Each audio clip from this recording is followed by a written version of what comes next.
Welcome back to another episode of NZ Unlimited. Today we are going to be speaking about LEA and REDS. So for you guys that don't know what that is, that's low energy availability and relative energy deficiency in sports.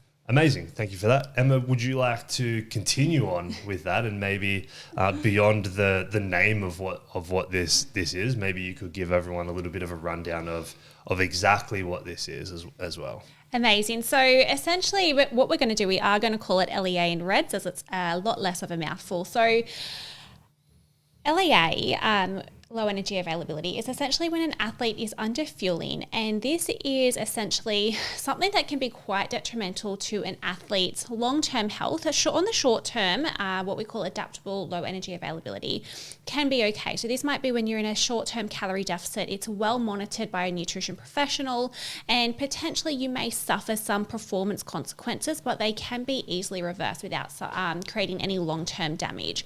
So LEA does exist on a continuum, and apart from that we do have your problematic low energy availability, and this is when it can become quite detrimental to an athlete's performance and long-term health. So problematic LEA is from long-term chronic underfueling. So a lot of athletes may not actually know the amount of energy intake that they need to be fueling for their sport.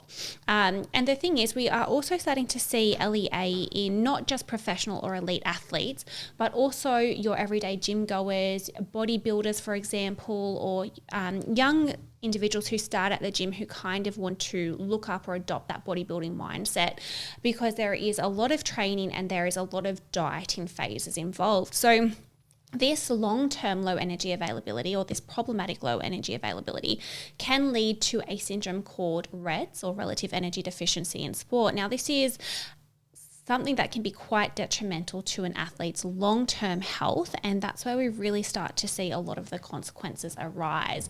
But unfortunately, a lot of athletes don't care about the long-term consequences, and this could be so many things from, a missing menstrual cycle to low bone mineral density, and then suffering from osteoporosis when the athlete gets older. But because athletes, they're generally young, they think they're invincible, they don't think about those long-term consequences and what could happen in the future.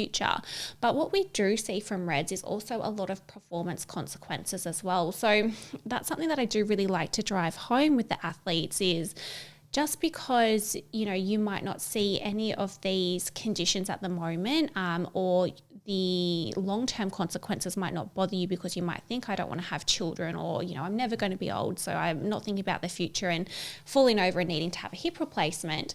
But if we focus on those performance consequences and how the athlete may actually suffer, that is a really great way that we can drive home the message of why LEA and REDS can be so dangerous. Yeah, incredible. Okay, off the back of that, I have definitely been guilty in the past of, I think I've literally said those exact words to you. You have.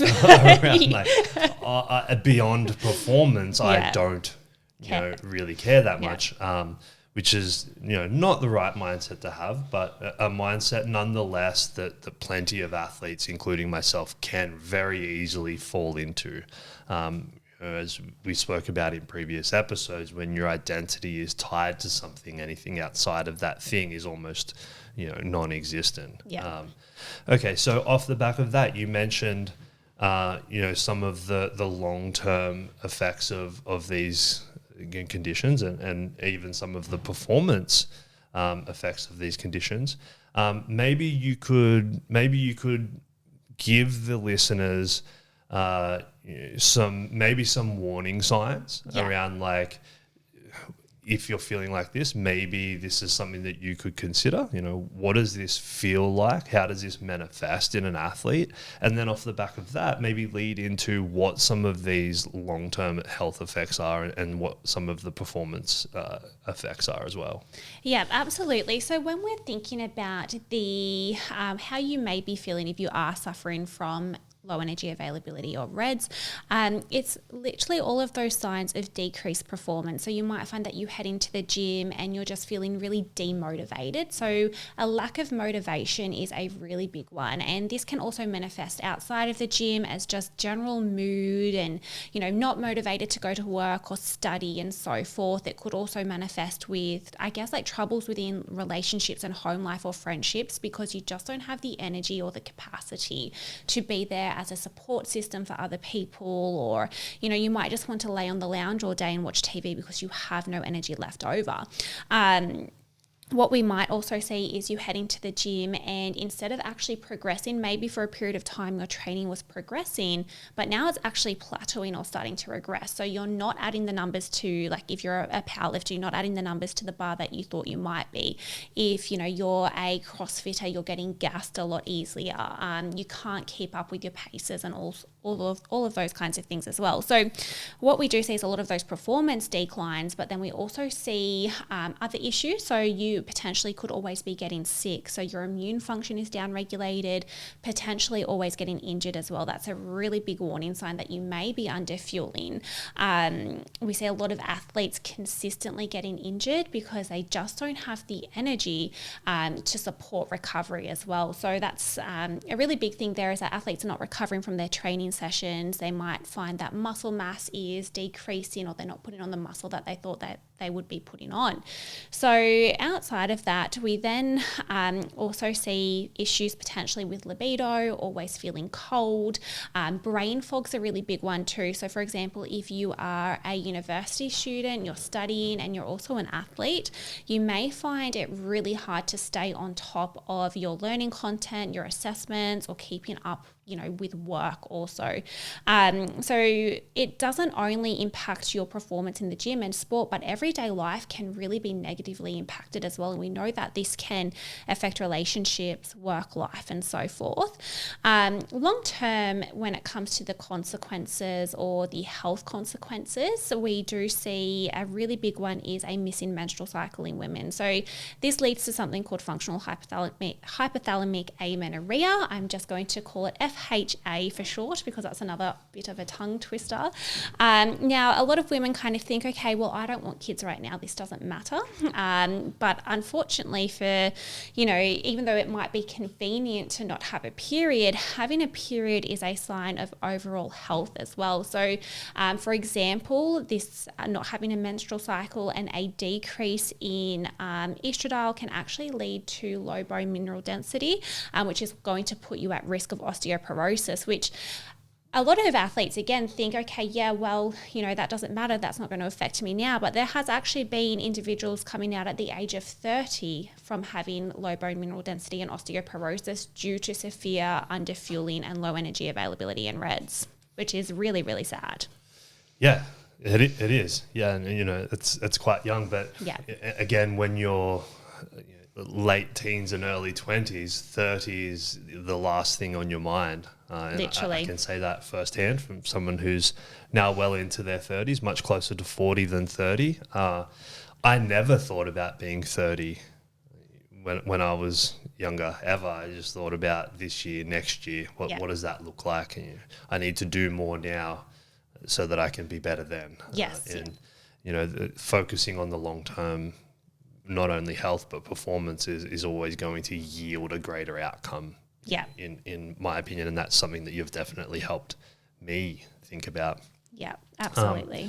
Okay, so off the back of that, we've got a really nice overview of what LEA and REDS is. We've got a really kind of comprehensive, explanation of what that might look like in an athlete and what might be the detrimental effects of suffering from these conditions, how that might look and manifest in an athlete. Off the back of that, if we do have listeners that are listening to this and thinking like, wow, this is something, these things really resonate with me. I feel like this could be something that I'm suffering from, or potentially on the verge of suffering from. What are some things that these listeners could put into place right now and take away and maybe start moving themselves from the position that they're in towards a better, what did you call it, energy availability? Yeah, so essentially you want to ensure that you are in your optimal energy availability or being in optimal energy availability. So for women, this is 45 kilocalories per kilogram of fat-free mass, and then for males, 40 kilocalories per kilogram of fat-free mass. So again, this is just an equation and it's not always accurate because you do need to take into consideration, obviously, your fat-free mass, which can be quite tricky for some individuals to get without a DEXA scan, but also the energy expended during exercise, which is more or less just an estimate. But essentially just working with a sports nutrition professional to ensure that you are meeting your energy demands. There are so many signs and symptoms that we can look out for, as already discussed in this podcast. But really just the education around eating more to fuel for the work required. So if you're an athlete, it's not about, dieting or bulking and cutting. So for example, if you find yourself constantly going into a surplus and having to cut and going into a surplus and having to cut because you feel so uncomfortable with yourself, if you just focus long term on fueling yourself for the demands of your sport, focusing on the quality of your diet, your macronutrient distribution to help you perform and treat yourself like a performance athlete, you're going to have a much better outcome in terms of not only body composition, but your performance and obviously avoiding low energy availability as well. Beautiful. Thank you so much. As always, I'm sure that if any of our listeners would like more information on this topic, you're more than happy to discuss that with them via Instagram DMs. Yes, absolutely. I'll put obviously Emma's Instagram in the show notes, and so that you can just hyperlink to that, reach out, have a chat with her, and she'll be able to explain anything a little bit more specific to your case in particular if required. Yeah, absolutely. Thank you so much for joining us, guys. Thanks, guys.